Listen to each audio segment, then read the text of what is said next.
हर हर महादेव भक्तों, कैसे हैं आप सब। आशा करती हूँ आप सब ठीक होंगे। मैं सीमा स्वागत करती हूँ अपने यूट्यूब चैनल ज्ञान सागर धार्मिक में। आज मैं आपको बताने वाली हूँ कि योगिनी एकादशी 2025 में आषाढ़ माह के कृष्ण पक्ष की एकादशी कब पड़ने वाली है। योगिनी एकादशी व्रत आषाढ़ माह के कृष्ण पक्ष की एकादशी तिथि को मनाई जाती है। इसे लेकर मान्यता है कि योगिनी एकादशी का व्रत रखने से 88,000 ब्राह्मणों को भोजन कराने के बराबर फल मिलता है और भगवान विष्णु और लक्ष्मी जी की कृपा मिलती है। योगिनी एकादशी व्रत का महाकाव्य इस प्रकार है कि इस व्रत करने से न सिर्फ पाप कर्मों का नाश होता है, बल्कि अगर किसी का श्राप मिला है तो उससे भी निष्फल हो सकता है।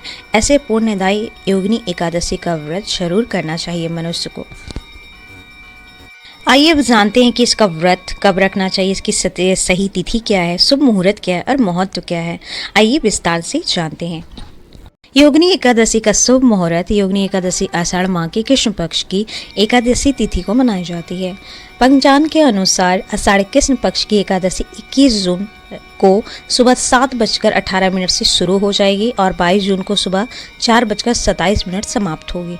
ऐसे में योगिनी एकादशी का व्रत 21 जून 2025 को ही रखा जाएगा। आइए अब योगिनी एकादशी का पारायण का भी मुहूर्त जान लेते हैं। 22 जून रविवार को दोपहर 1:47 से शाम 4:35 के बीच आपको पारायण कर लेना। पारायण तिथि पर हरिवस समाप्त होने के समय सुबह 9:41 रहने वाली है। योगिनी एकादशी पर अश्विनी नक्षत्र और अतिगट योग बनेगा। इसके अलावा योगिनी एकादशी पर अभिजीत मुहूर्त दोपहर 11:29 से लेकर 12:47 तक रहेगा, जबकि अमृत काल दोपहर 1:12 से 2:40 तक रहने वाला है। आइए अब जानते हैं योगिनी एकादशी की व्रत की विधि। योगिनी एकादशी का व्रत रखें जो दशमी की शाम से ही व्रत के नियम शुरू हो जाते हैं। दशमी की रात को ही गेहूं, जौ, मूंग दाल आदि सेवन नहीं करना चाहिए। इसमें नमक का सेवन भी नहीं करना चाहिए। एकादशी के दिन स्नान आदि के बाद व्रत का संकल्प ले। इसके बाद कलश भगवान विष्णु की प्रतिमा पे अर्पित करें। कलश भगवान विष्णु की प्रतिमा की स्थापना करके इसके विधि पूर्वक पूजन करें। व्रत के पारायण से पहले भगवान की पूजा आदि बहुत अच्छे से करनी चाहिए। आपको पारायण से पहले आपको दान पुण्य भी जरूर करना चाहिए। कहते हैं किसी भी व्रत में अगर आप दान पुण्य नहीं करते हैं तो वो आपका पुण्यदायी उतना नहीं माना जाता। दान पुण्य करना अत्यंत अवश्य होता है। जैसे कहते हैं कि खाना खाना अवश्य है, तो इसी तरह किसी भी व्रत में आप जब उपवास करते हैं, दान पुण्य करते हैं, तो उसका फल कई गुना बढ़कर आपको मिलता है। इसलिए दान पुण्य आपको जरूर करना चाहिए अपने समृद्धि अनुसार। ये अब जानते हैं कि एकादशी के दिन आप पूजा भगवान विष्णु की कैसे करें। योगिनी एकादशी के दिन योगिनी एकादशी के दिन विष्णु जी की पूजा के लिए सबसे पहले एक चौकी ले। चौकी पर भगवान विष्णु की मूर्ति या तस्वीर को स्थापित करें।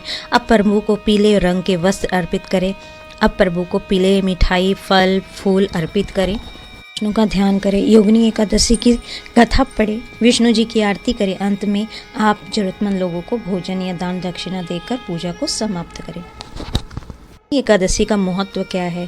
कहते हैं कई लोग व्रत तो कर लेते हैं लेकिन उन्हें इन महत्व के बारे में पता नहीं होता है कि इनसे हमें लाभ क्या मिलने वाला है जो व्रत हम करेंगे। क्योंकि भगवान की हर पूजा पाठ आपको कभी भी निष्फल नहीं करती। आपने अगर थोड़ा सा भी पूजा पाठ दान दक्षिणा किया है तो वो आपके लिए फलदायी ज़रूर होता है। इस व्रत को करने से सभी पापों का नाश होता है, मोक्ष की प्राप्ति भी होती है। यह व्रत 88,000 ब्राह्मणों को भोजन कराने के बराबर पुण्य प्रदान करता है। यह व्रत रोगों से मुक्ति दिलाता है और सुख समृद्धि घर में लाता है। मैं आपको बताने वाली हूँ कि योगिनी एकादशी के दिन धन प्राप्ति के लिए आप कौन कौन सा उपाय कर सकते हैं। योगिनी एकादशी के दिन धन प्राप्ति के लिए, दुखों से छुटकारा पाने के लिए कुछ खास उपाय आप कर सकते हैं। भगवान विष्णु की पूजा, तुलसी का उपयोग, दान पुण्य और धार्मिक कार्य में शामिल हो। सूर्य देव को जल अर्पित करना ना भूलें। सूर्य देव को जल अर्पित करने से बहुत पॉजिटिव एनर्जी मिलती है।